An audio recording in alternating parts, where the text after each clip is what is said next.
ही शेवटची जिल्हा नियोजन बैठक संपन्न आपल्या समोर झालेली आहे आणि मागच्या वर्षाचा आपण या ठिकाणी हिशोब पाहिला तर सर्वसाधारण असेल, एससीपी असेल, एसएसपी असेल, टीबीएसपी असेल, ओटीएसपी असेल असं एकूण 657 कोटी 92 लक्ष रुपये खर्च करण्याचं उद्दिष्ट मागच्या वर्षी आपल्या जिल्ह्याचं होतं आणि मी सगळ्या आमदार महोदयांचं, खासदारांचं आणि जिल्हाधिकाऱ्यांचा आभार मानेन की महाराष्ट्रामध्ये आपण नंबर 1 ला आहोत की आपण 100% पैसे या ठिकाणी सगळ्या हेडचे खर्च करण्यामध्ये पहिला क्रमांक या ठिकाणी मिळवलेला आहे। या वर्षाचा आपण जर नियतव्यय पाहिला तर या वर्षाचा नियतव्यय हा 755 कोटी 99 लक्ष रुपये आहे आणि आम्हाला खात्री आहे की या वर्षी सुद्धा आपण या हेडचे पैसे सगळे 100% खर्च करू अशा पद्धतीची तयारी आमची सगळ्या डिपार्टमेंटच्या माध्यमातून झालेली आहे।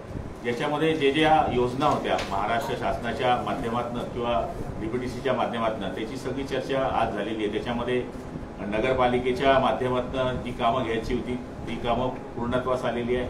मग ॲम्ब्युलन्स असतील, फायर ब्रिगेडच्या गाड्या असतील, त्याचबरोबर रस्ते असतील, समाज मंदिरं असतील, त्याचबरोबर शाळा खोल्या असतील, प्राथमिक आरोग्य केंद्र असतील, त्याचबरोबर डोंगरी विकासमधले कामं असतील, या सगळ्या कामांना प्राधान्य देऊन या वर्षी सुद्धा आम्ही पूर्ण पैसे या ठिकाणी खर्च करणार आहोत।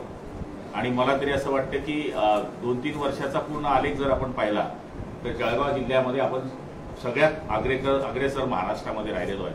त्याचीच फलश्रुती म्हणून यावर्षी आपल्याला जिल्हा नियोजन समितीला 100 कोटी रुपये जास्त प्राप्त झालेले आहे। मागच्या वर्षी सुद्धा आपल्या जवळपास 100 कोटी रुपये जास्त प्राप्त झाले होते, या वर्षी सुद्धा आपल्याला 100 कोटी रुपये जास्त प्राप्त झालेले आहे। आणि आता सगळ्याच पैसे खर्च करण्याकरता आमदार महोदयांकडनं किंवा स्थानिक नगरपालिकेकडनं आपण प्रस्ताव मागवलेले आहे आणि जिल्ह्याच्या विकासाकरता जे केलं पाहिजे ते करण्याचं आम्ही पुढच्या काळामध्ये निश्चितपणाने काम करणार आहोत।